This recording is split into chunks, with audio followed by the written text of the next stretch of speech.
최근에 자산시장이 붕괴되다 보니까요. 작년까지만 해도 화랑겼던 공모주 시장 투심도 많이 얼어붙은 상태인데요. 상장에 흥행할 줄 알고 받아놨던 공모주가 상장 이후에 주가가 곤두박질 쳐버리면요. 그야말로 멘붕 아닌 멘붕이 올 겁니다. 그런데 이 공모주 환불도 가능하다는 거 알고 계셨나요? 오늘은 공모주 환불에 대해서 준비를 해왔습니다. 영상 시작하기 전에 구독과 좋아요 한 번씩 꾹 부탁드리고요. 공모주 환불의 모든 것 영상 시작해보도록 하겠습니다.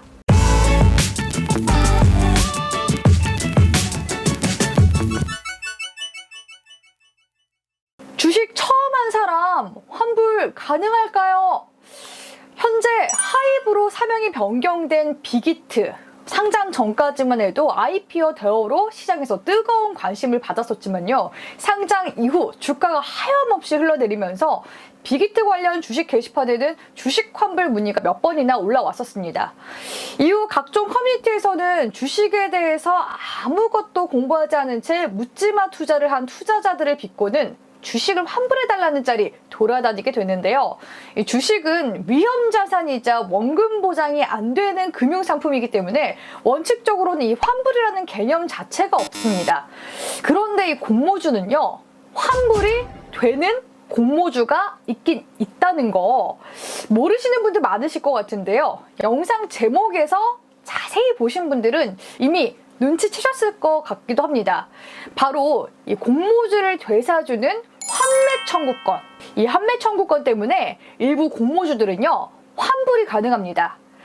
환매 청구권 이름만 해도 너무 어렵다고요? 단어도 많이 생소하실 텐데요. 이 환매 청구권이 무엇인지, 그리고 어떤 공모주에 환매 청구권이 부여되는지, 또 환매 청구권이 있는 공모주에 투자했을 때 어떤 점을 주의하는지 함께 알아보도록 하겠습니다. 환매 청구권, 이른바 풋백 옵션이라고도 불리는 이 환매 청구권은요, 환매, 이름 그대로 주식을 되사달라고 청구할 수 있는 권리를 뜻합니다. 이 환매 청구권을 가지고 있는 투자자는요, 청약을 통해서 배정받은 주식을 상장 후 약 3개월에서 6개월에 해당하는 일정 기간 동안 주가가 공모가보다 하락하게 되면 인수회사를 상대로 청약받았던 주식을 다시 사달라고 요청할 수 있습니다. 이때 인수회사는요, 대부분 상장을 주관했던 증권사가 되죠. 환매 청구권은 개인 투자자에게만 부여가 되는데요. 같은 공모주라고 하더라도 기관 투자자들에게는 해당되지 않는다는 것. 이처럼 환매 청구권이 투자자들의 부담을 줄여주기도 하는데, 다만 아쉬운 점은요, 원금 100%를 보장해주는 것은 아니라는 겁니다. 이 환매 청구권은 보통 공모가의 90% 정도만 보장해줍니다. 그래서 환매 청구권이 붙어있는 종목은요, 일종의 꽃놀이패라고 할 수가 있겠는데요.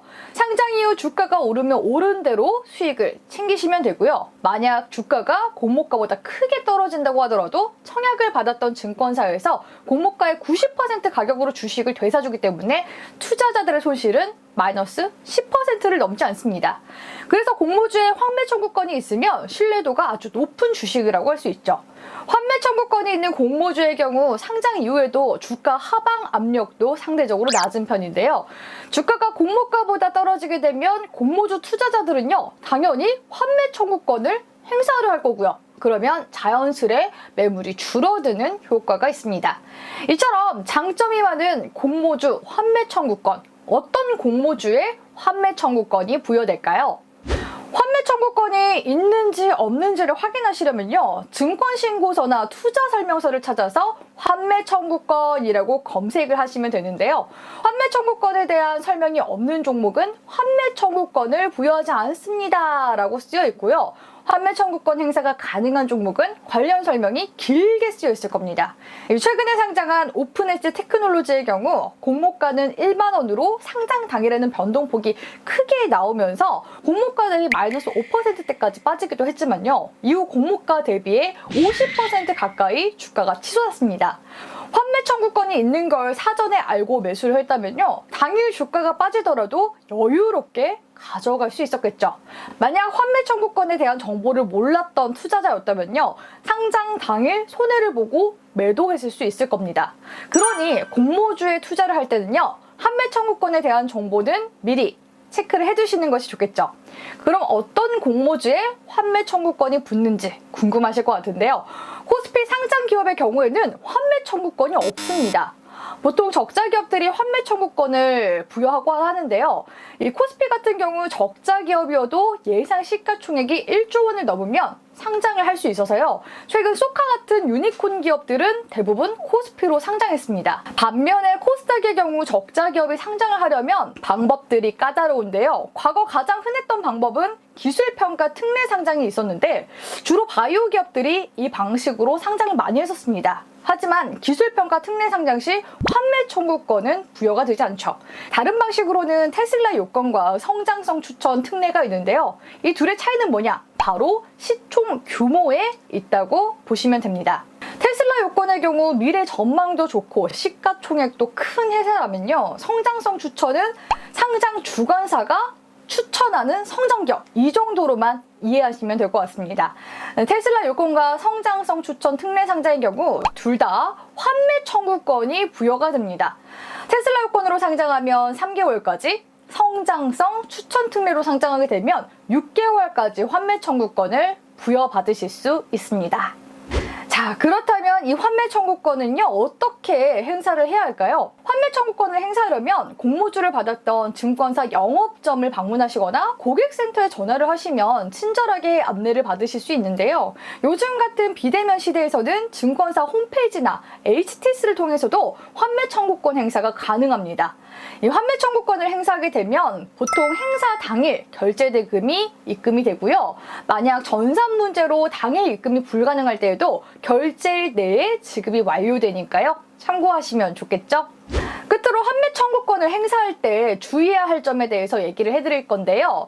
이 환매 청구권은 공모주 청약에서 배정받은 주식에만 해당합니다. 만약에 상장 이후 장내에서 주식을 매수한다면요. 당연히 환매 청구권 행사가 불가능하다는 거. 만약에 청약을 10주 정도 받았는데 상장 후에 10주를 추가로 매수를 했다면요. 청약받은 10주에 대해서만 환매 청구권을 행사하실 수 있습니다. 그리고 환매 청구권이 있는 공모주를 청약받았다면 주식 출고 시에도 주의가 필요한데요. 이 공모주 청약을 할 때 청약 물량에 제한이 있기 때문에 가족 명의의 계좌를 다 끌어와서 공모주 청약 받으시는 경우 있으시죠? 그럴 때 가족 계좌에 뿔뿔이 흩어져 있는 주식을 하나의 계좌에 다시 모으게 되는 경우가 있는데요. 이 경우에 주식이 타 계좌로 출고가 되면 환매 청구권이 사라지게 됩니다. 또 주식 출고 신청을 했다가 다시 취소를 하시더라도 환매 청구권이 사라질 수 있으니까요. 환매 청구권이 있는 공모주라면 가급적 상장 당일 바로 매도하기보다는 여유롭게 대응하시길 바라겠습니다. 오늘은 공모주 환불에 대해 환매 청구권에 대해서 알아봤는데요. 이 막상 환매 청구권이 있어도 잘 모르시는 투자자분들이 많으신 것 같아서 이번 영상을 제작해봤습니다. 오늘의 영상이 유익하셨다면요. 주쌤 채널 구독과 좋아요와 함께 소중한 댓글 기다리도록 할게요. 그럼 오늘도 가져와!